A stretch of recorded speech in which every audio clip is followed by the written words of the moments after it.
Hello friends, welcome back to another video on this channel. In today's video I will show you how to make this RC car which is actually controlled by a real life like control scheme. So as you can see, we have an RC car here. This is just a modified off the shelf RC car. So I have removed the top as well as its inbuilt electronics and I have fitted it with an entire Arduino kit.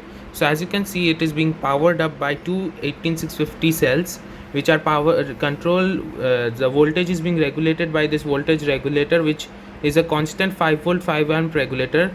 It outputs a 5 volt, exactly 5 volt 5 amp output onto this power rail, which powers the Arduino Nano, the NRF24L01, as well as the L298N motor controller down below. So this particular unit is actually two-wheel drive, so the both four-wheel drive, so both of the axles have separate motors which are controlled by this L298N down here. For steering, I have again modified this. So originally it was just another third DC motor with no actual precise control, so I've added a servo here to actually control the car.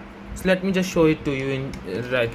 So as you can see here, when I move the steering wheel, the servo moves, and when I go press the any one of the pedals, so as you can see, when I press this pedal here, the car starts to move, and when I press this one, the car starts to move if it doesn't fall. So yeah, basically the way this is work is I'm just gonna show it to you in just a second. So if I just pull off this steering wheel, makeshift steering wheel, which is literally just a plant pot, like this is the base of a plant pot, which I have attached to this circular thing which has this screw in it for holding it together. All this is going into is a Lego held potentiometer. So this is a potentiometer here. I'm just going to do this. This is a potentiometer here, just a regular your regular old potentiometer which you find in any store. This is controlling the servo.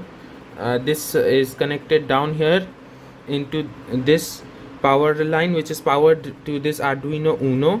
Again same thing, another NRF module, and from here we have two output pins. So both of these are connected via resistors to ground. One end of this, the other end is actually connected via these jumper wires onto the Arduino. By the way, A0 is for the potentiometer, A1 and A2 are for throttles. These two wires are coming from the other side of this, as you can see, and it goes into this power rail here. Basically all this is just a button here and another button there, which is being pressed by both of these levers when you press them. And so one side of both of them are connected to 5 volts coming from this line here, this line coming from the power rail, 5 volt power rail, down into one side of this, which using this black jumper actually reaches the second button.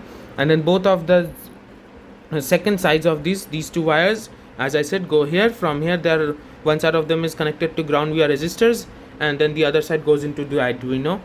So that's basically it for physically making the car as well as the connections. I'll quickly switch over to the code and show you guys that now.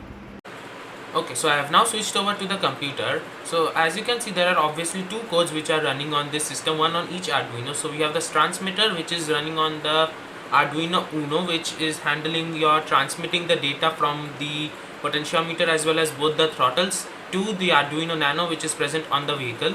So let me show you guys this code first. So it's quite simple. All you have is three libraries: SPI library, which is inbuilt library for communicating using the SPI pins, which is used by the NRF module, and then you have your RF library. This library inbuilt includes this library as well. So just search up NRF library and download the first link from GitHub, and you can add it obviously using your .zip library adder here, and you'll find this. This should be your library showing up here in installed contributed libraries part. So here RF24, this is the one. Other than that, you might want to change this. However, from my testing, I recommend leaving your CE and CSN pin respectively as 7 and 8. You can just use your standard NRF pinout if you are directly using the modules. Just be sure to connect the powers to 3.3 volts and use 10 greater than 10 farad resistor on microfarad resistor on the not resistor, capacitor on your power line, because the standard Arduino powers are quite finicky and in my testing they don't work reliably.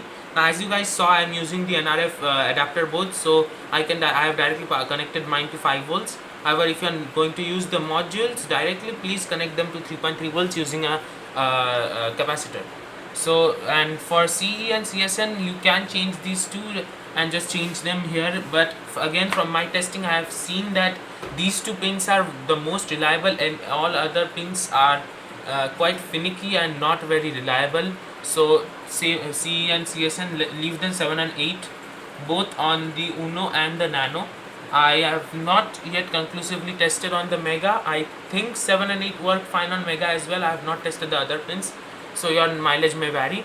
Other than that, this is just your pipe. So this is the basically like your address which is sent by the NRF, and then here we are setting the array of data data array. So we need 3 items in the data array, which is the steering, throttle and brake. So as I said, steering A0, throttle A1 and brake A2, and we are setting all 3 input. Serial begin, because I don't know why we are beginning serial, there is no real need, but it's just, why not. And then we have radio begin. This is very important. This is for your NRF module. And then we are going to write on the pipe, because we are not going to listen here. This is the transmitting radio, and we are just going to set it to minimum. You can set it to maximum, however this is basically a range, but we don't need maximum here. It's just proof of concept. So I've set it to minimum to basically use the least power possible, because this is running on battery. And then we are just going to say stop listening to, because we don't need this to get any input of data. This is just for transmitting data. And then here this is just setting the arrays. So data 0 is steering, throttle is data 1, and the brake is data 2, and then we are just writing it on the radio. That's basically it for your transmitting code. And this is your receiver code, the one on the Arduino Nano, which is there on the vehicle. So again, same thing, SPI library, NRF library, and RF library, same 3 libraries, and then your servo library, because the steering servo. Same thing here to 7 and 8. And here we have 4 data. I'm not sure why this is 4, this should be 3. Just quickly change that. This has to be 3. Yeah, okay. Same thing, same pipe. Make sure this pipe is the same. This is, as I said, mentioned like the address. This should be the same on both. And then you have your pins. So steering, ST means the servos for steering for short. So this is connected to pin number 2 on the Nano. And then L1, L2, R1 and R2 are your pins for the motor controller, L298N in this case, as I mentioned before. So 2, 3, 4, 5 and 6. Now I'm not using any PWM control. However, if you want to use them, just add 2 more here, and you can put some kind of PWM here, like analog, write, whatever PWM you want. And if you are using potentiometer, like a linear potentiometer for your throttles, then as that is the reason, if you remember, I said analog read, not digital read. Then if you are doing such a thing, just remove the connection to ground, the resistor to ground, and directly use your potentiometer, which has an inbuilt ground pin. So, and then you can analog write that, read that from the Arduino Uno sketch, which is already being done, so you don't have to make any changes there. All you want to do is just make your change here. So map it from 0 to 1024, which is standard on a resistor, potentiometer, and map it down to 0 to 255, which is the speed range of your the L298N input ranges.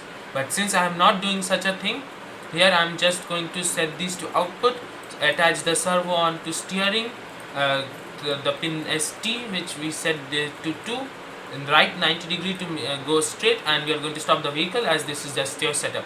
Once we have start listening, if radio is available, we are going to read the data and the size of the data. This means just the array.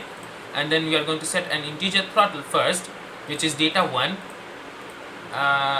Yes, and then if this is greater than 512, the half of 1024, as I mentioned before, this, if you want this to be basically if you want this to be PWM controlled on the throttle, do not change it here. Just here write analog, write L1 and R2.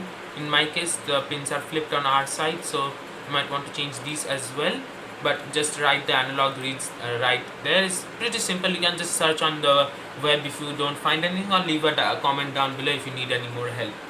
Same thing here for throttle, we are otherwise stopping if it is less than 5112, which means it is not being pressed. Same with the brakes. And for steering, we are just mapping the steering here from 0 to 1024, again standard potentiometer range, to 0 to 180, which is your servo range. And then we are going to write this mapped serial servo data onto servo str, which we set up there, and we are just serial printing str on here just for debugging purposes, to ensure that your radio is connected and you have not done anything wrong on the wiring. And this is just your void, so forward, reverse and stop. So that's basically it for this code as well. I hope you guys enjoyed this video. As always, I will leave these codes down below, and yeah, if you guys enjoyed, please be sure to leave a like on the video and subscribe to the channel and share this with as many people as you can. Thank you for watching, and I'll see you guys next time.